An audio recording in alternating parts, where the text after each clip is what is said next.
Mulai dari mana sih kayak ngerasa gue bikinin film deh nih gitu. Jadi aku tuh punya satu grup WhatsApp yang isinya aku sendiri. Supaya kalau lagi nyetir ada inspirasi, aku voice notes gitu. Di depan tuh ada satu truk, di punggung truknya tertulis, "Jangan kagum akan tepuk tangan, nyamuk mati karena tepuk tangan." Nah aku juga pingin berbicara ya tentang perasaan, atau kayak itu kan banyak juga orang yang menghindari perasaan. Banyak orang yang kayak, aduh aku nggak siap nonton film ini. Nah itu tuh kenapa sih sebenarnya? Karena manusia menghindari rasa sakit. Bener. Oke. Dan kalau kita tadi kan di awal sempat ngomongin tentang quiet suffering ya. Kalau kita lihat sosial media orang banyak ngeluh. Iya itu yang di sosial media. Yang tidak di sosial media, bayangkan betapa banyak kita yang nggak bisa untuk menyampaikan itu. Akhirnya dia mungkin memendam itu kan, semua kan diredam. Udah nggak usah diomongin. Diredam itulah yang suatu saat mungkin akan jadi meledak. Jadi quiet suffering itu artinya kita sebenarnya di dalam tuh menderita tapi nggak sharing ke orang. Yes. Halo semuanya, selamat datang kembali di podcast Ruang Tunggu. Halo. Kalian penasaran sama kesehatan mental? Yuk cari tahu bareng-bareng di podcast Ruang Tunggu. Karena di podcast Ruang Tunggu, kita tuh nggak cuma menunggu, tapi juga mencari tahu. Asik. Yuk mulai syuting dulu. Udah siap semuanya? Siap. And action. Hari ini kita dapat kedatangan tamu spesial Mas Regas Banu Teja. Halo teman-teman. Keren banget tahu, aku tuh salah satu penyuka karya-karyanya Mas Regas sendiri gitu. Nah, Mas Regas ini baru saja bikin, nggak baru sih, kayak akhir-akhir ini bikin 3 film panjang ya. Penyalin Cahaya, Budi Pekerti, sama Para Perasuk. Ya. Ngomong-ngomong ini roh apa yang dibawa hari ini? Hari ini roh ulat di dalam semangka.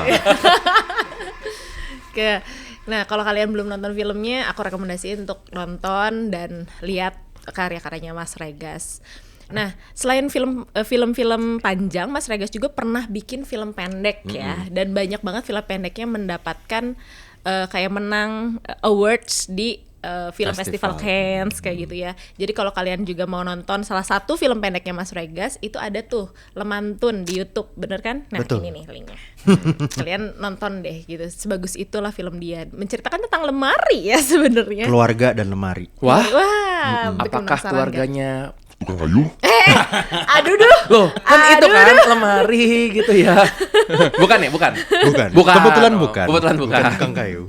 Ada juga yang Lembu Sura dan ada juga Para Perenjak. Terus ada juga banyak ya kayaknya film-film pendeknya Mas Regas, dan bagus-bagus juga film-film pendeknya. Nah, salah satunya sendiri tuh Penyalin Cahaya tuh sampai menang 12 Piala Citra. Citra FFI. Gila sih menurut gue. Tahun 2000. 22 pas Covid. Oh, Covid. oke. Sorry, Piala Citranya 2021, tapi tayang di Netflixnya 2022. Oke. Setelah pandemi itu ya. Setelah pandemi keren banget sih Masih menurut pandemi padahal. Pas tayang. Pas yang Ya aku salah satu yang nonton itu berkali-kali. Jadi kalian nonton, kalau kata sih nonton. Nah, dari semua filmnya Mas Regas itu benang merahnya tuh sering banget terselubung kayak si pemeran utama ini tuh memiliki quiet suffering. Kayak yang di Para Perasuk, kayak Unhealthy Obsessions, kayak di Penyalin Cahaya, mereka adalah korban kekerasan seksual tapi tidak berani berbicara gitu. Itu kan suffering yang jarang diangkat, tapi sama Mas Regas itu diangkat. Nah, hari ini aku pingin ngebahas hubungannya film sama mental health seseorang, dan gimana biar film tuh merasa, orang-orang tuh merasa dimengerti sama film. Kayak gitu. Langsung aja kita masuk ke pertanyaannya. Dan kini nih, gak usah dikenalin lagi lah ya, dia mah emang udah narasumber abadi kita, Dr. Andreas Kurniawan, seorang psikiater yang suka bercanda. Oke, karena kita kedatangan tamu dan ini kita mau melepaskan emosi, kita masuk aja langsung ke sesi Lemon, lepaskan emosi secara nyantai. Nah, oke, lanjut ke pertanyaan. Ini bisa dijawab sama kamu juga ya, karena banyak film dari Mas Regas ini yang berkaitan dengan mental health gitu. Mas Regas tuh kan seorang sutradara nih, dari awal nih pas ngeliat mau bikin karakter, itu tuh bikin karakternya tuh observasinya dari mana? Dari sekitar Mas Regas kah? Dari pengalaman pribadi kah? Orang tua kah? Atau dari siapa sih sebenarnya kayak aku pingin bikin karakter seperti ini yang punya unhealthy obsession. Aku pingin punya karakter seperti ini yang merasa dibungkam karena merasa takut untuk menjatuhkan orang yang lebih tinggi. Itu tuh dapat dari mana sih cerita-cerita kayak gitu? Kalau Penyalin dari sekitar, Budi Pekerti sekitar juga. para prasuk diri sendiri. Jadi beda-beda, nggak melulu diri. Penyalin itu kan ceritanya banyak ya, dari orang yang seringkali mendapatkan ketidakadilan dalam ketika dia mau mencari kebenaran, malah justru fakta ditwist, terus dia yang malah jadi disalahin gitu ya. Betul. Budi pekerti itu juga Terus dibeli juga kan ya, dibeli jangan kayak kasih beasiswa. Ya ada yang begitu gitu. Budi pekerti, guru yang niatnya mau memberi pelajaran ke murid malah dituntut oleh orang tua murid karena nggak terima, terus malah dikeluarin gitu. Itu kan berarti dari sekitar. Tapi kalau para prasuk dari diri sendiri, tentang aku yang dulu sempat jadi orang yang sangat obsesif, ambisius, pengen jadi sutradara, tapi jadi terus kemudian banyak ngelupain orang di sekitar. Nah, Lemantun film pendek itu malah dari Pak D. Pak D itu kakaknya bapak gitu. Jadi Lemantun itu cerita tentang seorang laki-laki yang merasa dirinya nggak sesukses saudara-saudara yang lain, dan dia merasa kayak belum dianggap cukup sebagai manusia karena dia belum berkeluarga, belum punya rumah sendiri, belum punya kerjaan yang mapan, sehingga dia selalu merasa inferior gitu. Jadi macam-macam, ada yang dari diri, sekitar, keluarga. Nah, agak fleksibel. Nah, kalau kalian ngeliat kayak gitu, mulai dari mana sih kayak ngerasa gue bikinin film deh ini gitu. Kayak gue pengen nge-share ini dalam bentuk film. Itu tuh mulai dari kapan kayak gitu? Jadi aku tuh punya satu grup WhatsApp yang Grup isinya WhatsApp. aku sendiri. Itu bukan grup namanya. Tapi awalnya supaya grup WhatsApp itu tercipta, aku invite adikku ke situ. Terus dia nanya, iki grup opo iki mas gitu. Terus abis itu aku kick gitu. Jadi biar tersisanya aku doang. Nah, tujuannya supaya aku bisa dump kayak voice notes gitu di situ. Link-link kayak link apa dari internet atau kayak foto. Karena dari dulu aku kalau nyatet beli kayak Moleskine gitu, kayak buku saku gitu tuh selalu hilang dan tulisanku jelek. Jadi aku lebih prefer punya handphone yang bisa voice note supaya kalau lagi nyetir ada inspirasi, aku voice notes gitu. Langsung tangkap saat itu juga Langsung ya. tangkap. Misalnya lagi nyetir, di depan tuh ada satu truk, di punggung truknya tertulis, "Jangan kagum akan tepuk tangan, nyamuk mati karena tepuk tangan."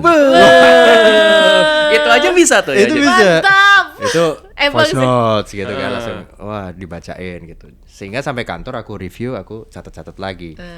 Nah, dari semua voice notes itu, aku biasanya pilih mana yang paling bikin aku kepikiran terus gitu. Contoh kalau di Penyalin ini dulu ada kisah perihal tukang fotokopi yang dia bisa mengumpulkan data mahasiswa banyak banget di kampus gitu, kayak data skripsi lah, data pribadi, karena mahasiswa nyolok tuh kayak dari handphone, dari flash disk tuh nggak terfilter. Itu kisah itu tuh kayak membekas, terus bagaimana privasi itu sangat mudah diakses gitu kan. Kok kepikiran terus ya udah deh, kayaknya aku akan membuat startnya dari sini. Budi pekerti awalnya tuh dari seorang guru yang menyita sepatu murid, terus gurunya itu malah dituntut terus dikeluarkan. Itu emosi, base-nya tuh adalah kesel gitu, rasanya tuh marah gitu. Itu dari berita berarti yang Ada berita. Jadi biasa kan kalau capek scrolling loh kok ada berita gini. Nah, biasanya yang ku jadikan patokan adalah kalau berita itu membuatku jadi kayak nggak terima, terus kayak pengen ngulik lagi. Dibalesin pakai film. Nah, gitu.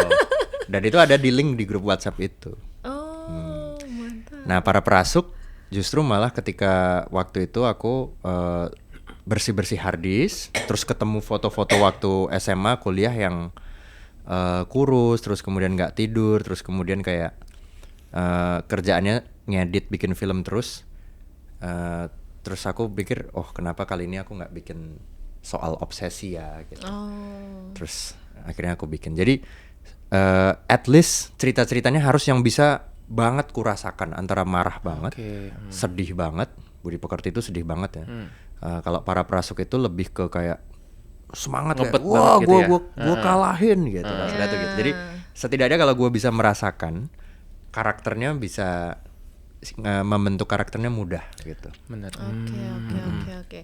Nah, kalau kayak gitu tuh, ketika lagi bikin sesuatu tuh kayak harus ngerasain emosi itu. Karya tuh emang emang harus nih, kayak kamu kan bikin beberapa buku itu juga, kamu ada nggak sih kayak emosi yang tersalur di karya-karyamu gitu? Kalau aku keinget, kita pernah kan podcast sama Bang Radit ya. Ada satu pernyataan dari beliau itu yang keren banget, bahwa stand up comedy itu harus jujur. Ya, Karena kalau lucunya dipaksain, cerita dibuat-buat, itu akan jadi nyampainya tuh berbeda. Tapi kan ketika jujur itu, walaupun itu sederhana, kita berasa connect. Tadi pas Mas Regas cerita, ya juga sih, itu semua kita bisa jujur karena benar-benar merasakan, gitu ya. Bener. Aku merasakan juga waktu aku membuat tulisan, sebenarnya kayak buku kan, aku ada buku cuci piring, semangka, sama topeng. Sebenarnya kan sebelum itu tuh ada buku lain yang aku buat tuh tentang overthinking. tentang overthinking. Tapi itu belum jadi rilis karena pas aku baca naskahnya, aku kesel. Kayak ini orang yang nulis sok banget sih gitu, kayak Oke, sok-sok ada rasa ngajarin, begitu. kayak ngerasa lebih tahu dari semuanya nih, harusnya gini-gini. Jadi aku pun ngerasa enggak nih, ini bukan karya yang pengen untuk aku buat. Begitu. Walaupun aku tahu kalau itu dirilis pasti akan ada juga orang yang merasa terbantu, tapi kok merasanya enggak nih. Enggak. Nah, jadi kayak kejujuran itu yang penting ya. Tapi pada saat nulis itu dokter sedang dalam fase overthinking kah? Wah, Atau itu memang udah bertahun-tahun yang lalu gitu. oke. Versi waktu aku merasa, lagi paling pinter-pinternya Oke, gitu kan. ya. Overthinking Ya, dikit, ya, terus ya, ya. ngerti caranya. Wah ini semua orang harus tahu Harus cara tahu, ini ya. gitu. Dan ternyata ya, kita emang kadang perlu berjarak seperti itu ya. Kita kan mungkin ketika ada ide ya udah didam dulu, nanti dikunjungi di kemudian hari, baru memilih gitu ya. Iya. Dan biasanya aku buat mengingat perasaan itu biar dari awal nulis sampai 3 bulan kemudian jadi final draft, itu harus ada trigger untuk nginget emosinya itu lagi. Oh. Contoh misalnya di Budi Pekerti, itu kan base feeling yang dipakai adalah sedih tentang bahwa guru ini nggak salah apa-apa bisa menjadi korban dari framing sosial media. Betul. Ketika bayangin pertama aku bisa nangis, tapi kalau 3 bulan kemudian aku udah berkutat di scene 50, scene 60, diskusi, terus ada input, kan rasa sedihnya bisa jadi Makin, menghilang. iya, berkurang. Nah aku biasanya mediumnya pakai musik. Jadi aku nemu satu musik karya Mas Gardika Gigi, judulnya Dan Hujan, yang selalu ku dengarkan dulu sebelum mulai meditasi membayangkan adegannya mau apa gitu. Jadi meditasiku tiap pagi itu bukan mengosongkan pikiran, tetapi memvisualisasikan adegan. Nonton film, Jadi kayak aku merem, kayak nonton gitu ya. kayak nonton di dalam, kayak nonton. Oh, menarik ya. Jadi syaratnya nggak buka sosmed dulu, nggak makan, habis mandi langsung duduk, merem 45 menit. Bertapa. Bertapa. Nyari roh. Jadi membiarkan itu film adegan apa yang muncul di kepala itu ya. Muncul, misalnya Bu Prani berjalan sendirian melalui murid-muridnya yang memakai masker, itu divisualkan terus dan tidak dijeda. Jadi nggak sambil buka laptop ngetik. Karena kalau sambil buka laptop ngetik, aku akan overthinking dengan pemilihan diksi. Oke. Gitu. Jadi kayak misalnya berjalan, jangan berjalan, berlari, terus habis itu ganti kayak, gitu itu Lama kayak di situ. overthinking Lama di situ, gitu iya. kan. Terus habis itu aku kayak udah merem aja sampai 45 menit. Habis itu alarmnya udah bunyi, terus aku langsung ngambil laptop, ketikkan semua, gitu, nggak berhenti. Oh, menarik ya. Jadi proses meditasi itu sendiri bisa membantu ya dalam membuat karya gitu, dalam membuat sebuah tulisan. Aku mau balik lagi ke proses Mas Regas bikin film gitu. Ketika bikin karakter-karakter film, terutama dari sisi psikologisnya, kenapa sih ada beberapa sisi psikologis yang dipilih gitu? Contoh aja kayak waktu di Budi Pekerti, suaminya Ya, Bu karakter Prani. Bu Prani itu kan memiliki bipolar Ya, kayak betul. gitu. Nah, kenapa bisa kayak ini akan menguatkan cerita gitu? Oke. Soalnya ada saudaraku yang bipolar. Jadi aku dekat dengan saudaraku itu dan aku melihat fase ketika dia lagi manic. Dia bisa nggak tidur, bisa kayak bereksperimen di ruang kerjanya, kayak ngulik resep masakan ini, atau punya ide buat bikin ruangan ini gitu. Tapi ketika fase depresi dia bobo, tidur gitu. Dan ketika dia minum obat, ya dia stabil, tapi dia merasa kayak kok aku tuh happy nggak pernah happy banget, sedih nggak pernah sedih banget, dia bilang gitu. Nah, terus aku mengamati dia dan kemudian melihat bahwa berat juga ya, maksudnya dia harus mengkonsumsi obat terus kemudian dia merasakan numb itu gitu.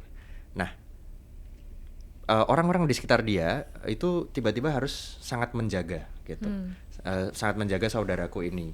Maka aku berpikir kalau tugas itu dilimpahkan pada Bu Prani, kayaknya kok akan kemudian menguatkan bahwa Bu Prani ini memang sosok yang tanggung jawabnya banyak. Nggak cuma mengurus siswa sebagai guru, tapi juga mengurus keluarga, ekonomi dan mengurus suaminya yang juga sedang bipolar, yang mana sangat menjaga perasaan. Dan kemudian kalau di skenario tentu saja itu bisa sangat menjadi plot device untuk memicu konflik. Contoh misalnya, kalau kondisi suaminya ini sedang depresi dan tahu kalau istrinya sedang viral di sosmed, kan pasti akan memperparah kondisi. Maka keluarganya berusaha untuk mengkeep jangan sampai si suami ini atau bapak ini tahu gitu. Itu kan berarti untuk kausalitas sebab akibat tuh jadi bisa dimainkan konfliknya gitu. Salah satunya itu sih. Oke. Tadi menarik nih dengan seorang yang caregiver kayak gitu. Emang sering terjadi ya caregiver jadinya kayak menggatekeeping gitu masalah biar si pasien itu tidak begitu kepikiran atau tidak, itu sering nggak sih itu tuh terjadi di dunia nyata atau di klienmu misalnya? Kenyataannya memang iya. Dan kalau kita tadi kan di awal sempat ngomongin tentang quiet suffering ya, itu tuh konsep yang menarik karena memang sebagian besar dari kita kayaknya memang mengalami tuh quiet suffering tersebut. Oke. Di sosial media mungkin kita ngeliat tuh orang dikit-dikit ngeluh gitu kan. Ada kemarin aja bahkan aku baru ngeliat nih, Ade, ini unik bahwa ada orang yang dia cerita gitu ke psikiater, terus dia merasa ini psikiaternya nanya mulu gitu. Oke. Lah, kerjaan psikiater kan itu gitu kan ya. Tapi kita ngeliat bahwa ada yang seperti begitu. Oke. Nah, jadi kalau kita ngeliat sosial media orang banyak ngeluh. Iya, itu yang di sosial media. Yang tidak di sosial media, bayangkan betapa banyak kita yang nggak bisa untuk menyampaikan itu. Caregiver itu beban ekstranya adalah kan dia sebagai orang yang diharap dah sabar, yang waras ngalah gitu kan. Selalu bilang kayak gitu. Jadi kalaupun dia mau menyampaikan keluhan atau apa nggak bisa, harus selalu menjaga perasaan orang lain. Nah, caregiver ini bisa jadi ibu kepada anaknya, istri kepada suami, suami kepada mungkin orang tuanya. Jadi akhirnya bebannya itu jadi multiple, betul sekali. Dan akhirnya dia mungkin memendam itu kan, semua kan diredam, udah nggak usah diomongin. Nah, diredam itulah yang suatu saat mungkin akan jadi meledak, yang bahkan jadi menyakiti dia ataupun menyakiti orang lain. Tapi kita nggak tahu nih yang diredam ini berapa lama dia tahannya. Jadi quiet suffering itu artinya kita sebenarnya di dalam tuh menderita tapi nggak sharing ke orang. Yes. Dan seringkali begini loh, bahkan ya dia bilang bahwa dia punya temen, misalnya nih aku punya pasangan, istriku seorang ini, aku tahu dia baik tapi enggak deh kalau aku cerita ntar malah ngasih beban ke dia. Itu kan lagi-lagi ada ekspektasi gitu kan. Iya. Padahal kan yang diceritain juga belum tentu gitu ya. Betul. Nah itu kadang-kadang aku menyampaikan kepada pasien ini, kita cuma butuh untuk kayak zoom out berjarak dikit. Aku biasa kan ngajak sebaliknya. Bayangin deh sebaliknya, pasanganmu punya masalah, terus dia nggak cerita ke kamu dengan alasan enggak deh, nggak mau nambahin masalah dia. Lo merasa terhina nggak kayak gitu? Kan ngerasa iya sih, marah sih gitu kayak. Emang kamu pikir aku nggak bakal sanggup? Mungkin sama juga gitu.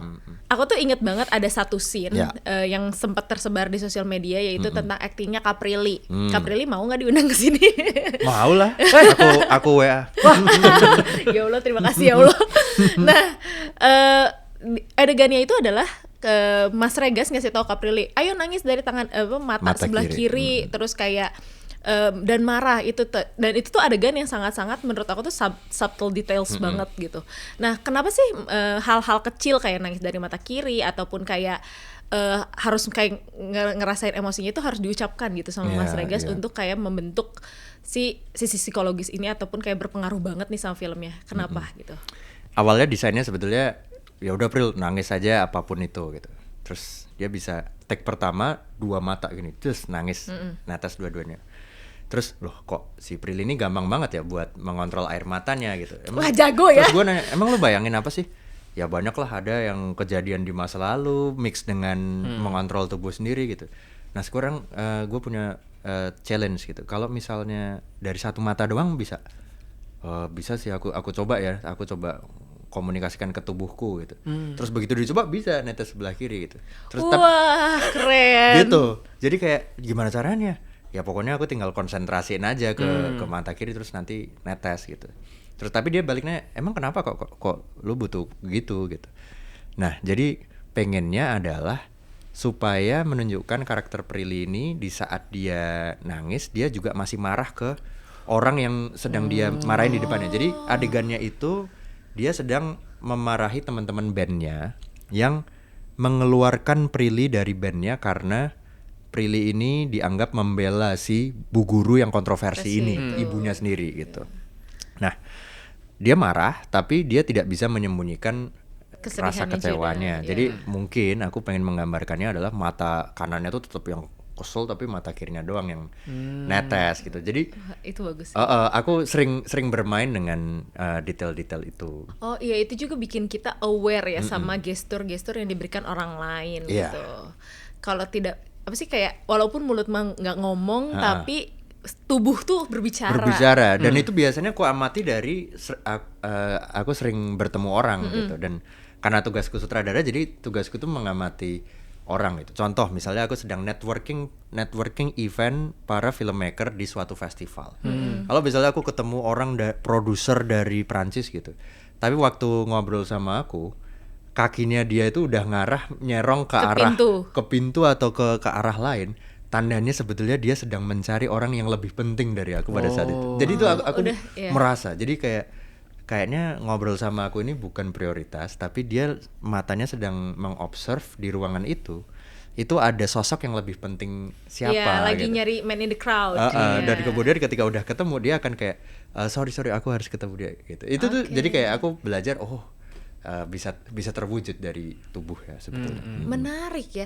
Nah, buat kamu gestur tubuh kayak gini tuh emang beneran ada atau kayak cuman ya ngada-ngada aja sih, kayak cocok logi gitu? Ini kan konsep body language ya. Sebenarnya gestur dan body language itu ilmunya udah ada dari dulu dan memang itu ada ilmunya. Cuma beberapa pop psychology itu kan kayak menggampangkan banget. Misalnya kalau dia megang hidung itu katanya dia bohong nutupin Ragu, sesuatu gitu kan ya. Terus kalau dia gatel aja gue alergi. pas lagi ngomong matanya ngeliat kemana, katanya itu menghindari pandangan, itu adalah gestur gitu. Tapi gestur itu nggak berarti langsung definite sesuatu. Karena aku bilang sama kayak kalau aku ngomong anjing gitu kan. Itu konteksnya bisa macam-macam. Dari hewan berkaki 4 sampai pujian sampai hinaan. Itu kan bisa. Gitu. Nah, kan tergantung konteks nada dan lain-lainnya. Nah, itu yang kadang-kadang orang bilang, "Hah, dia ngomong anjing berarti dia jahat tuh." Karena belum tentu, siapa tuh ngomong saya punya anjing. Bisa kagum. Nah, gestur ini kadang-kadang disalahpahami. Dan tanpa kita mempelajari body language pun sebenarnya kita punya tuh radar tersebut. Ya, karena kita manusia makhluk sosial lah. Kita memang sangat memperhatikan lingkungan, tapi memang ada orang yang lebih terlatih memperhatikan dibandingkan dengan orang-orang lainnya. Dulu tuh aku pernah bahas ada konsep namanya mirror neuron. Jadi otak kita tuh memang ada saraf yang dia tuh bercermin dengan orang lain. Jadi kayak connect. Misalnya kita masuk sebuah ruangan, kita begitu berasa ruangan ini kok gloomy suasananya, kita langsung loh berasa gloomy juga. Ikut gloomy. Iya. Nah, atau kalau misalnya di sitcom biasanya kan kenapa ada adegan ketawa laughing track yang Kayak Mr. Bean gitu. Iya. Kan kita pikir ini Bajai-bajuri. apaan sih gitu, ngapain sih dikasih kayak gitu. Tapi tadi ketika dengar suara ketawa tersebut, otak kita pun jadi aktif dan menganggap ini harus lucu. Iya. Gitu. Nah, ketika tadi Mas Regas mengatakan bahwa ini tanpa kata-kata nih, dia nggak bilang ini lucu loh, nggak bilang kayak gitu. Tapi ketika ada subtitle itu nggak yang merasa kayak dengan matanya yang gimana, kita tuh otak kita akan aktif, bisa seolah-olah kita juga merasakan Iya. apa yang dirasakan oleh orang itu. Makanya kita kalau nonton film bisa ikutan marah gitu kan. Itu gampang. Itu kalau terjadi artinya bukan kita lemah, artinya kita punya kemampuan empati. Udah gitu aja. Oh, mantap ya, menarik ya. Mirror neuron. Oke, nah aku juga pingin berbicara ya tentang perasaan atau kayak itu kan banyak juga orang yang menghindari perasaan. Banyak orang yang kayak ada beberapa temenku atau ada beberapa pembaca justru kayak atau kayak para penunggu yang kalau misalnya disebutin buku pertama Andreas yang seorang pria melalui duka dengan mencuci piring, mereka tuh selalu ngomong nggak satu atau dua orang, itu tuh banyak banget. Aduh Kak, aku udah baca buku kedua dan ketiganya, tapi buku pertama aku belum siap untuk bacanya. Begitupun kalau film ya, aduh aku nggak siap nonton film ini, aku nggak siap nonton film ini, aku nggak mau nih nonton film ini, aku nghindarin nonton film ini gitu. Karena takut triggering, karena takut kayak digambarin banget gitu. Nah itu tuh kenapa sih sebenarnya ada orang-orang yang seperti itu, cenderung menghindari sebuah topik gitu? Karena manusia menghindari rasa sakit. Bener. Oke, kebetulan topik itu akan lebih menyakitkan dibandingkan orang-orang lainnya. Ada orang yang membaca buat fun aja dan dia tahu ketika membaca ini akan relate, dan menariknya gini, dia mungkin tahu setelah membaca atau nonton sesuatu dia akan merasa lebih lega. Dia tahu. Tapi itu kan belakangan. Ya sama gini deh, kayak ada orang misalnya sakit perut, terus dia tahu nih kalau gua ke dokter periksa jadinya disuruh operasi nih. Entar deh tunda aja deh besok deh. Dia tahu kalau dia ke dokter pasti jadi perbaikan. Tapi tadi mungkin masih ada enggak sekarang, nanti aja. Dan itu pun kadang-kadang nggak apa-apa loh, kan nggak harus dipaksakan gitu ya. Karena kami pun prinsipnya ketika ketemu sama pasien, kami akan selalu bilang masa lalu, tentang trauma itu semua nggak harus dibahas. Kita hanya perlu bahas kalau memang itu mengganggu dan dia sudah siap buat itu. Oke. Begitu kan, sama kan nggak juga nih datang ke dokter gitu, dokter misalnya dokter kulit atau dokter bedah plastik gitu, lihat hidung lu gue operasi ya gitu. Nah, kenapa? Gue nggak suka aja liatnya. Kan nggak bisa gitu kan gitu. deh. Iya, hanya karena dia merasa itu bermasalah bukan berarti orang ini merasa harus juga Iya. gitu kan. Iya. So ya itu kadang-kadang aku merasa nggak apa-apa kalaupun belum siap, it's okay, nggak apa-apa gitu. Dan sementara itu kita juga bisa ngajak untuk pasti ada cara-cara lain kok untuk pulih dengan ngobrol misalnya dengan yang lain-lain yang nggak harus dengan membaca buku kan, itu Atau nonton fleksibel. film ya. Kalau waktu Budi Pekerti itu ada yang ngomong, Mas, gue tuh pengen banget nonton film lu tapi gue belum siap karena dia pernah punya pengalaman dibully di medsos. Jadi dia takut recall itu. Yes. Kalau para perasuk juga ada yang pengalamannya adalah bukan dia kerasukan tapi dia menangani orang kerasukan. Jadi selama beberapa bulan tuh dia terlibat dalam menangani orang yang kerasukan sehingga dia kayak gue masih belum siap, ini takut ke trigger gitu buat. Oh ya udah ya nggak apa-apa juga sih. Oke, nah kan dari tadi tuh Mas Regas bilang tentang aku sering banget mengobservasi orang lain Orang gitu. lain. Contohnya tuh kayak dari gestur, dari cara pemilihan kata dan lain-lain gitu. Nah, emosi apa sih yang paling sering Mas Regas tangkap ketika mengobservasi seseorang gitu? Emosinya mungkin yang pertama yang aku langsung bisa menotis adalah dia introvert atau extrovert. Itu biasanya sering kupakai dalam ketemu aktor atau ketemu calon kru, Oke. itu atau ketemu calon yang mau ajak kerjasama gitu. Jadi biasanya apakah maksudnya melihat dari dia cara ngobrolnya ini betul-betul organik atau kayak dia memaksakan dirinya untuk Masking. terlihat excited gitu. Terus kalau misalnya kita udah ngobrol 1,5 jam, biasanya aku bisa merasakan dia kayak ketawanya itu pengen segera untuk pulang sebetulnya. Jadi misalnya lagi sama aktor tapi kayak, oh iya itu syutingnya lucu banget ya, gitu. itu tuh jadi aku tuh oh iya ya udah mungkin udah saatnya. Terus biasanya kalau yang introvert tuh aku mencairkan suasananya dengan nanyain hobi. Jadi who knows ada irisan, misalnya dia hobimu apa gitu, pelihara kelinci lagi gitu. Oh aku dulu waktu SD pernah punya kelinci yang hilang dan aku nebar pamflet di perumahan rumahku buat nyari kelinci ini gitu. Oh serius? Nah ketika dia udah ada excitement balik berarti bisa ngeblend.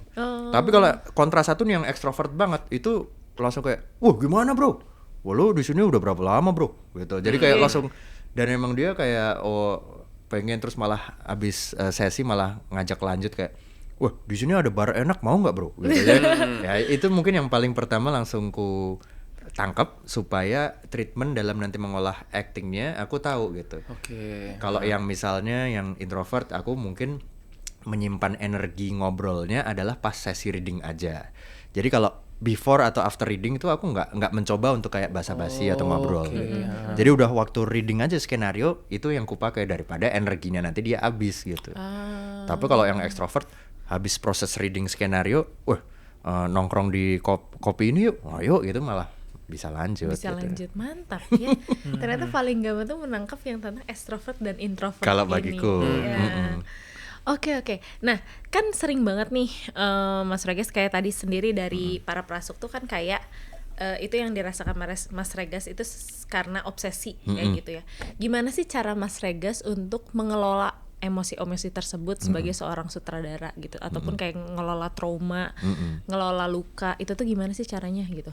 Kayak para prasuk sendiri sebetulnya kan dia ngomongin tentang seorang laki-laki namanya Bayu yang pengen jadi seorang perasuk di desanya karena desanya itu tuh suka bikin ritual kerasukan bersama gitu ya. Dan dia pengen jadi perasuk terbaik untuk membuktikan bahwa aku nih hebat gitu kan. Nah, sebetulnya rasa pembuktian itu tuh sampai sekarang juga belum hilang. Jadi kayak apakah aku ini masih orang yang obsesif? Mungkin sekarang bisa dibilang masih iya, tapi mungkin nggak se-obsesif dulu. Kalau dulu itu rasanya waktu SMA atau waktu kuliah itu misalnya ada email penolakan dari film festival itu rasanya sedih banget. Misalnya berkelanjutan itu banget ya. tandanya itu adalah suatu kegagalan gitu. Padahal banyak teman-teman yang bilang, "Oh lah ngapain kamu menumpukan filmmu bagus atau enggak hanya ditentukan dari 3 orang juri yang seleranya juga kamu nggak tahu gitu. Benar juga. Temanku bilang gitu. Benar. Tapi mungkin gara-gara pada saat itu aku merasa kayak, oh, aku baru bermakna ketika ada satu achievement itu gitu. Jadi ketika enggak tuh rasanya kok sedih gitu.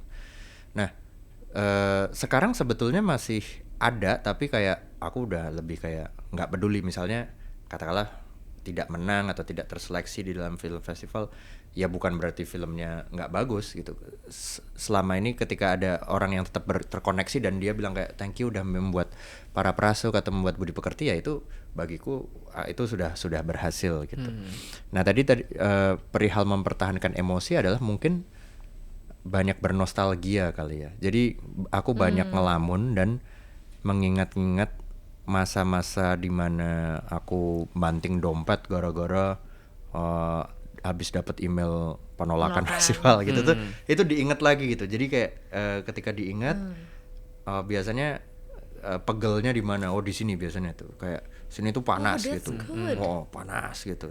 Terus habis itu rasanya nafasnya jadi cepet gitu. Terus habis itu rasanya kayak pengennya tiduran, kayak merenung gitu. Nah itu semua yang biasanya ku transfer ke calon karakterku, misalnya Angga Yunanda kemarin yang main kan. Oh, menarik. Gitu. Jadi waktu reading sama Angga, ini akan ada momen karakter Bayu ini poinnya akan kalah skor dibandingkan Ananto, karakter yang diperankan Brian Domani. Nah, kan aku nanya ke Angga, lu dulu tuh pernah ngerasa kecewa nggak sih kalau lu kalah saing atau kompetisinya kalah? Dia bilang, wah nggak ada lagi Kak, gue nggak kompetitif gitu dia gitu. Ya udah, sekarang juga ya gitu. Sekarang mungkin lu pahami gue waktu itu gitu. Jadi dulu tuh rasanya sebel, nafasnya cepet, terus rasanya adalah pengen tidur dulu, tapi besoknya kayak kamu langsung pengen nulis sesuatu yang baru lagi gitu. Nah kalau itu ditransfer ke Bayu, ya artinya kamu langsung harus nyari roh yang tingkatannya lebih tinggi gitu. Oke Kak gitu. Terus dia nanya, tapi rasanya gimana? Apakah melampiaskannya dengan minum-minum gitu, atau melampiaskannya dengan kamu jalan-jalan gitu, atau apa? Enggak, gue tipikal yang kalau misalnya ada goal yang nggak tercapai, gue malah menghukum diri gue sendiri. Kayak enggak, bukan saatnya kamu berlibur ke Bali. Kalau kamu berlibur ke Bali itu malah kamu membuang-buang waktu dan enggak, goalmu makin jauh lagi. Jadi bukalah bukumu dan tulis skripmu yang baru sekarang gitu loh. Nah begitu juga dengan Bayu. Iya makanya dia ada adegan yang tidur, tidur di depan rumahnya udah ambruk gitu kan. Laksmi ngajak main, ada mau di Ayunda kan jadi tokoh Laksmi. Laksmi ngajak main, dia kayak enggak, aku harus nyari rohnya. Karena dirinya itu ya. Saat itu aku sangat begitu. Jadi ketika kayak nonton konser yuk di di Java Jazz gitu. Enggak, aku harus mati raga gitu. Aku dulu begitu, makanya aku sampaikan ke aktor. Dan tuh nyampe banget. Kalau kita ngerasain nih yang kayak apa yang tadi Mas Regas rasain gitu tentang unhealthy obsessions, tentang kayak misalnya quiet suffering yang kayak tadi itu kita tuh jadi korban. Sebenarnya ngelola yang yang kayak yang tepat tuh kayak gimana sih gitu. Nanti seiring waktu kita sadar gitu. Atau yang kayak itu. Terus tadi juga aku mau nambahin. Kan pas tadi Mas Regas bilang kayak dia merasakan sakitnya di mana, itu tuh kalau nggak salah tuh ada Dok Jimmy ya. Jimmy juga pernah menyampaikan hal yang sama. Itu tuh namanya apa sih? Aku somatic experiencing. Jadi somatic itu kan soma tubuh. Jadi dia mencoba untuk merasakan di tubuh di bagian mana emosi itu terpusat. Itu sebenarnya salah satu cara yang bisa ngebantu kita dari sesuatu yang abstrak nggak berbentuk jadi lebih berbentuk. Baru tadi yang misalnya dirasakan di dada, ada yang mungkin akan ngelus itu, ada yang tepuk-tepuk begitu. Karena kalau nggak menyadari, ini ada orang yang membuat dia jadi kalau dia lagi kesel, dia pukul-pukul dadanya sendiri. Dia nggak tahu kenapa, tapi dia bilang itu membuat dia lebih baik. Sebenarnya kan in a way tadi kan dia tahu nih pusatnya di sini nggak enaknya. Lalu kita coba ubah daripada dipukul, coba untuk tarik nafas yang dalam, mungkin dielus, mungkin mandi air dingin begitu. Jadi memang itu yang digunakan tuh bagian dari mindfulness juga. Nah kalau tadi mengenai tentang bagaimana kalau kita berada dalam quiet suffering, ya jangan quiet, diskusikan, ngobrol. Kan kita manusia makhluk sosial. Ya? Menarik. Mungkin ada orang yang cukup beruntung, dia bisa untuk dapat teman, keluarga, relasi dekat yang dia bisa cerita. Ada juga yang mungkin nggak dapat seperti itu, mungkin dia akan mencari profesional dan nggak apa-apa juga. Ada juga yang jadi menceritakannya tuh anonim di media sosial. Dan memang kita manusia tuh punya kebutuhan untuk storytelling itu. Ada beberapa yang nggak bisa cerita kemana-mana, dia akan nulis dalam bentuk mungkin diary, catatan harian, itu pun nggak apa-apa juga.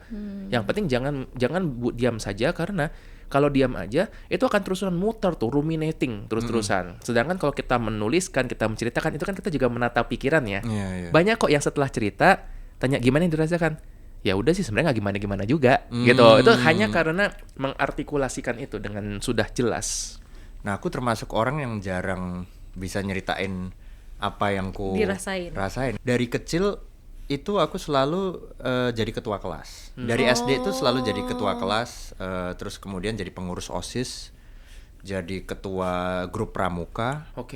Terus habis itu ketua ekskul gitulah. Selalu begitu, dan kemudian sampai sekarang ya di perusahaan Rekata kan ya kemudian ada kemudian karyawan yang bekerja di dalamnya. Jadi ketika aku bercerita sama orang, misalnya dulu waktu SD aku lagi pusing, ini kita ada lomba bikin gua Natal, sumber dananya dari mana ya? Itu aku nggak nge-share ke orang karena aku takut nanti membebani, terus kemudian dikira tidak berwibawa gitu. Tidak ada solusi. Tidak ada solusi. Atau waktu kemudian misalnya sekarang lagi kerja di kantor, misalnya aku lagi sedih karena aku khawatir bagian tengah filmku ini relatable nggak ya sama banyak orang gitu. Nah ini aku kalau cerita ke karyawan itu kadang ada merasa kayak nanti mereka jadi nggak percaya ke aku nggak ya kalau aku tuh bisa mendeliver cerita yang baik gitu. Sementara kalau cerita ke sesama teman filmmaker, aku merasa kayak nanti aku jadi nge-share rahasia dapur production house-ku nggak ya? Karena kan satu filmmaker kan punya usaha masing-masing gitu. Ada begitu. Dan kalau cerita ke temen SMA atau temen kuliah itu rasanya kayak nanti mereka jadi menganggap aku nggak sukses nggak ya gitu. Ada banyak banget asumsi anggapan begitu. Yang kemudian aku memutuskan untuk ya udah nggak usah di-share nih. Kalau kamu bermati raga dan kamu nahan sedikit lagi pain ini, kamu nanti akan menemukan kesuksesan dan kamu akan euforia kok gitu. Jadi aku sering merasa bahwa tenang aja, hadapi cobaan ini, hadapi penderitaan ini, nanti bentar lagi selesai, kamu akan pesta gitu. Karena mungkin sebelum-sebelumnya aku begitu gitu. Jadi setelah rangkaian penderitaan kok pasti selalu ada kesenangan, euforia gitu. Nah ini aku nggak tahu menurut dokter nih anggapan gini nih gimana nih? Toxic positivity. Iya itu. Kadang-kadang itu juga bisa bagus ya. Tapi kalau itu menjadi kaku dan selalu menggunakannya sampai berulang-ulang, mungkin ada titik di mana itu gagal.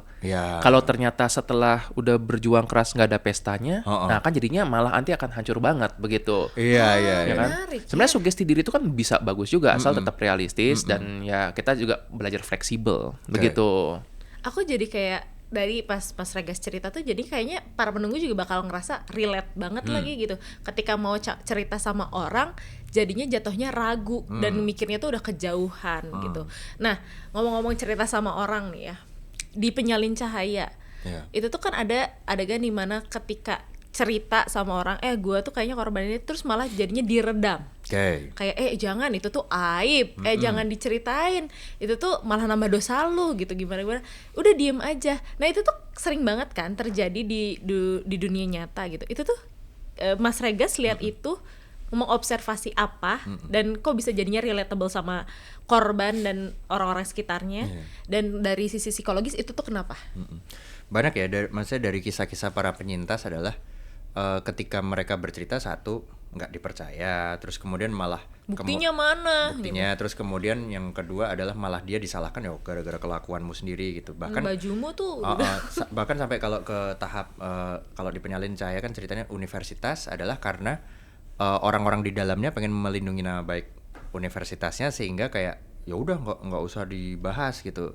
Hal ini nggak usah dibahas, diselesaikan secara kekeluargaan kayak gitu yang malah sangat berdampak negatif bagi si penyintas ini gitu. Jadi dari observasi, dari kemudian interview, dari membaca di artikel, banyak sekali kejadian yang justru nggak ada support system yang melindungi si penyintas ini gitu. Betul. Nah yang kamu tuh dari psikologi itu kenapa bisa terjadi nih sih yang kayak perdam ini tuh untuk kayak nggak diomongin, dan coba tolong jelasin tentang Me Too movement. Oke, baik. Pertama ya tentang kenapa orang nggak bercerita. Kadang aku merasa gini, orang tuh pasti bercerita. Tetapi mungkin responnya ketika dia cerita itu ya tadi, ya udah diam aja, jangan diomongin, atau nggak dipercaya. Akhirnya dia jadi memprediksi bahwa percuma aku bercerita. Dan bisa jadi dia mungkin perasaan percuma aku bercerita ini dari dulu. Mungkin waktu kecil dia ngeluh ke orang tuanya, nggak boleh ngeluh, nanti orang-orang bakal nganggap kamu payah, bla bla bla. Akhirnya tadi ketika terjadi sesuatu kekerasan, mungkin kekerasan berbasis seksual ini, dia jadi merasa aku nggak bisa cerita karena tidak akan ada yang percaya sama aku. Pada saat itu yang dia butuhkan sebenarnya adalah satu orang yang bisa dia percaya untuk cerita. Itu kan kenapa ada tadi Me Too movement itu, kenapa ada LSM, ada Komnas yang bisa untuk melindungi. Harapan adalah memberikan ruang aman tersebut. Me Too movement itu awalnya ya terbentuknya itu karena individual itu mungkin nggak sanggup untuk melawan satu yang besar, karena kan biasanya pelaku kekerasan itu kan dia pasti punya power sehingga dia berani kayak gitu. Betul. Entah sesederhana ini laki-laki berbadan besar ke seorang perempuan yang mungkin masih usia sekolah, jadi kan secara fisik lebih kuat, atau mungkin dari secara power, kenalan, koneksi, uang dan lain-lainnya. Jadi kalau one on one udah pasti kalah.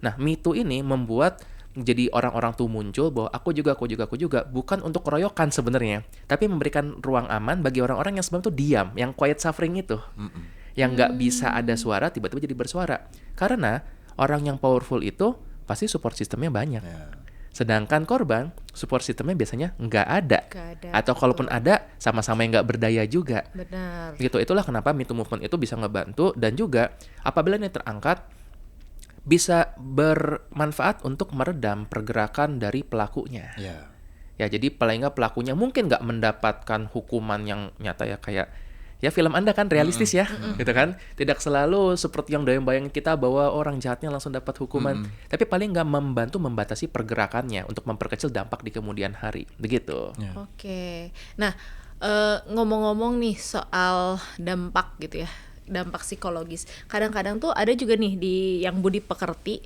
si tokoh utamanya tuh terlihat banget sangat waras, sangat kuat, harus kayak bisa nih kayak memegang semuanya sendirian gitu.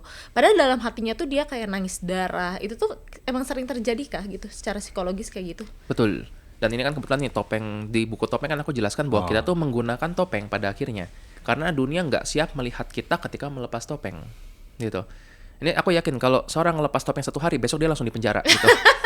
Iya lagi. Apa kira-kira langsung kayak? Nah, dia menahan diri nih, sebenarnya gitu kan. Nah, Wah, ini kalau di Naruto kamera nih, banyak yang iya. ditahan. Waduh. Kalau di Naruto tuh ada QB-nya. Tahan. makanya ditahan. Nah, sama juga, makanya tadi kan dia karena ada ekspektasi sosial, dia harus menggunakan topeng tertentu. And aku kan bilang, sometimes it's okay, nggak apa-apa. Yang penting ada waktu lain di mana dia bisa untuk melepaskan topeng tersebut dan mengolah. Buat Mas Fregas mungkin kan pagi hari sesi 40 menit meditasi itu bisa jadi seperti itu. Kalau buatku mungkin sebelum perjalanan pulang, mungkin ketika aku lagi main game, itu kan juga me time-ku juga begitu. Di film Para Perasuk itu kan hal yang murni mistis itu bisa kayak bikin orang-orang tuh kayak lepas dari masalah gitu, detach dari masalah. Jadi kerasukan di sini tuh bukan bikin mereka jadi kayak mengerikan, tapi bikin mereka jadi kayak apa ya, ajang wahana aja gitu, wahana untuk kayak melepas penat. Nah, melepas penat kayak gitu. Nah, itu tuh kenapa sih kita tuh kayak menghindari suatu masalah dengan cara ya kayak misalnya kalau misalnya di dunia ini kan kayak ada yang mabok, ada yang party, ada yang ngobat, ada yang gimana-gimana ya. Kayak gitu. Kenapa sih gitu? Orang-orang tuh cenderung untuk kayak kalau ada masalah, ya udah deh diginiin aja gitu. Nah, itu mungkin dokter lebih tahu ya, tapi kalau dari observasiku memang pesta kerasukan ini di seluruh Nusantara ini di berbagai kota bentuknya beda-beda. Tapi impactnya habis warga mengikuti pesta kerasukan itu kayak puas gitu, kayak sejenak masalah di kehidupannya sehari-hari lupa, dan dia kayak masuk ke dalam satu alam lain yang indah, penuh warna-warni dan kayak puas gitu. Jadi kayak itu malah bikin mereka ketagihan gitu. Jadi kayak minggu depannya kayak nyari info pesta kerasukan berikutnya ada di mana ya gitu. Karena menurut pengakuan mereka, beberapa narasumber ini adalah kalau nggak ikut pesta itu rasanya kok ada yang kurang gitu. Rasanya kok ada kayak yang mana nih gitu. Nah, ini mungkin dokter lebih tahu kenapa kok. Kenapa itu? Kadang-kadang kan kayak udahlah dengerin musik aja gitu. Udahlah nonton film aja gitu. Oke. Sebenarnya itu escapism ya. Kalau dalam filosofi manusia itu adalah kita kabur dari dunia yang nggak menyenangkan. Dan itu munculnya macam-macam. Aku senang banget film itu menggambarkan itu ya kayak set by set yang di kota, orang kabur di kota dan orang kabur cara desa itu maboknya di bopong itu kan sama semua gitu ya. Yang ini Itu yang bagus Mabasa tuh. itu ya, Heeh. Mabasa itu. Karena itu Mabasa menggambarkan itu ya keren. orang kota juga kerasukan juga, cuma beda aja. Terus aku pikir juga mungkin kami pun waktu misalnya nonton konser yang kami suka itu kan in a way escapism juga. Iya. Sejenak melupakan semua yang terjadi gitu. Orang yang lagi olahraga lari mungkin dia sejenak melupakan tentang kantornya gitu kan. Aku ketika main game kemarin aku main game berjam-jam itu kan aku juga melupakan tentang dolar dan lain-lainnya. fokusnya gitu. Langsung Ya kan itu kan Waduh. escapism juga gitu. Waduh. Dan nggak apa-apa pada akhirnya kita memilih sendiri escapism tersebut dan sebenarnya tidak apa-apa asal ingat setelah itu kita kembali lagi ke dunia nyata. Beberapa orang jadi terjebak misalnya penggunaan drugs dalam jangka panjang karena dia kabur terus tanpa akhirnya kembali dan berhadapan dengan rasa sakit itu. Oke, kita langsung aja kali ya masuk ke sesi semangka. Sesi mengupas solusi kehidupan. Mau nipu dia nggak? Boleh nih mas, ini gini putar siu gitu. Menipu kehidupan. Nah, ya. ketipu, padahal nggak harus. Oke. Lama-lama jadi beneran jadi gestur beneran nih. Gitu. Oke. Dia gege banget ingin ada gestur itu. Oke, di sesi semangka ini aku tuh pengen nanya nih ke Mas Regas, apa sih yang Mas Regas inginkan ketika membuat film dan pinginnya tuh penonton kayak gimana gitu. Pesan apa yang ingin disampaikan dari film Mas Regas yang ditangkap sama para penonton. Dan gimana caranya untuk sehat dalam memproses keluarnya emosi ataupun gak jadi bom waktu untuk mental kita kayak Oke. gitu. Aku ingat pertama kali aku bikin film pas SMP. Berarti itu umur 14 tahun. Bentar. Lu bikin pertama film pas kapan? SMP. Orang gila emang. Ada lomba film antar kelas waktu Oh, itu. Terus aku jadi kayak disuruh jadi aktor, bukan jadi sutradara. Aktor bendahara kelas yang korupsi uang kas. Wih. Tapi aku nggak korupsi beneran ya, cuman memerankan doang. Kurang menjiwai dong. Method acting. Acting. Nah, tapi kemudian waktu itu ya sutradaranya sering aku komenin, sutradaranya bete, udahlah lu aja yang direct, terus aku akhirnya direct. Nah, setelah film itu kelar, feelings yang pertama kali aku inget terus sampai sekarang adalah aku tuh dipeluk sebenarnya. Dipeluk oleh teman-teman sekelasku karena teman-teman sekelasku tuh nangis gitu. Dan itu untuk pertama kalinya aku merasa kayak oh, aku tuh diperhatikan ya. Oke. Karena sebelumnya aku itu kayaknya kalau nggak ada aku di sekolah itu tuh juga orang juga nggak ingat gitu. Oke. Karena juga bukan anak basket, bukan anak olimpiade fisika, bukan anak Olimpiade band. fisika nih. OSN atau Olimpiade Science kan. Kayak gitu. Nah, pertama kali itu aku merasa dipeluk tuh aku merasa disayang pada saat itu. Jadi mungkin sekarang tuh membuat film secara mungkin bawah sadar aku tuh menginginkan kembali untuk kemudian bisa dipeluk oleh orang yang lebih banyak. Yang mungkin kalau aku definisikan adalah bisa berkoneksi secara perasaan. Jadi misalnya kalau di Penyalin Cahaya ini lebih kepada bagaimana orang-orang yang punya power itu kemudian menindas orang-orang yang tidak memiliki power dan pengennya adalah ada rasa spirit yang bisa melawan itu bersama-sama dan orang tuh juga jadi merasakannya gitu. Budi Pekerti itu pengennya adalah rasa sedihku melihat bagaimana sosial media itu hanya dari frame vertikal 15 detik bisa menghancurkan hidup seseorang gitu. Maksudnya rasa sedih itu tuh pengen di-share ke banyak orang sehingga semua orang ngerasain dan kayak oh iya ya kita tuh salah juga ya kalau kita tuh ngasal nge-share sesuatu nggak diproses. Ya, reaktif ya. Reaktif. Para perasuk tuh juga sebenarnya curhat kan. Oh, aku yang dulu pernah obsesif tapi sekarang enggak. Mungkin barangkali ada orang yang bisa relate merasakan yang sama. Nah, makanya bagiku suatu penghargaan paling tinggi adalah ketika ada yang datang dan bilang thank you banget ya Mas udah bikin Perasuk karena aku termasuk orang yang belum bisa memaafkan masa laluku. Iya. Dan waktu melihat scene Bayu memeluk dirinya di masa lalu menjadi manusia silver, di situ aku nangis. Wah, di situ aku merasa kayak kembali ke waktu SMP itu kayak oh, inilah kenapa aku bikin film gitu. Aku bukan orang yang pandai bercerita secara verbal, bukan pandai menulis dan kemudian dibaca. Kemampuanku adalah visual dan audio dan ini caraku curhat sebetulnya. Aku membayangkan kita tuh manusia, bayangin kita kayak kantong yang kita menyimpan semua emosi ketika orang marah, mungkin menyampaikan cerita kita tuh akan menyimpan itu semua. Kalau nggak diolah, tadi makin kembung, duar, meledak. maka kita mungkin akan perlu mengolahnya. Mengolah ini ya dilakukan dengan cara sendiri-sendiri, dengan menulis, dengan membicarakan dengan orang lain, ngobrol dengan profesional. Menariknya adalah apabila kita sudah berhasil mengolah itu, suatu saat mungkin jadi seperti Mas Regas. Bisa membantu menyembuhkan orang lain dengan luka-luka yang ada. Itu konsepnya kita nyebutnya wounded healer. Seorang yang terluka, tapi dia malah jadi bisa membantu orang lain karena dia pernah merasakan luka yang sama. Jadi ternyata kalau diolah dengan baik, aku pun sering bilang kepada kan pembaca, banyak yang bilang kayak, makasih ini bukunya membantu aku bla bla, dan aku akan mengingatkan untuk ya saat ini kamu yang terbantu dan suatu saat kamu yang mungkin akan membantu orang-orang lainnya, dan itu kan kita cuma bergiliran aja ngebantu gitu. Ngomongin soal tadi apa emosi yang dipendam lama-lama meledak tuh, aku ingat di Doraemon tuh ada alat kantong emosi. Ada. Jadi kalau dia marah dia Tiup, wah, gitu. gitu. Terus si Giant karena udah, loh kok kantongmu udah gede banget, waktu itu meledak. Meledak. Nah waktu SMA itu aku pernah terinspirasi itu bikin seorang anak yang sukanya marah-marah, dan dia buat melampiaskan kemarahannya dia niup balon itu. Wah, setiap kali ada teman yang ledek lah, teman yang ngusilin dia tidur gitu. Tapi mungkin pada saat itu karena aku pun juga jadi orang yang pemarah pada saat itu, jadi kucurhatkan di film ini gitu. Oke, aku menarik kesimpulan dari jawaban semangka kalian berdua ya. Ternyata kalian membuat karya itu biar orang lain bisa merasakan tidak sendirian dan merasa dipeluk. Betul. Gitu. Menarik banget ya. Gimana kalau kalian? Aku sebenarnya masih pingin bahas sih, tapi waktunya udah hampir 1 jam ya. Aku pingin bahas tentang proses kreatif kalian berdua, kayak gitu. Tapi kita lanjut aja kali ya di part 2. Masih di sini kan? Masih di sini kan? Masih dong. Oke, kalau kayak gitu, terima kasih sudah menonton podcast Ruang Tunggu. Kalau kalian suka sama bahasan-bahasan kali ini, kalian jangan lupa subscribe dan dinyalain nyalain notification button yang di sebelah.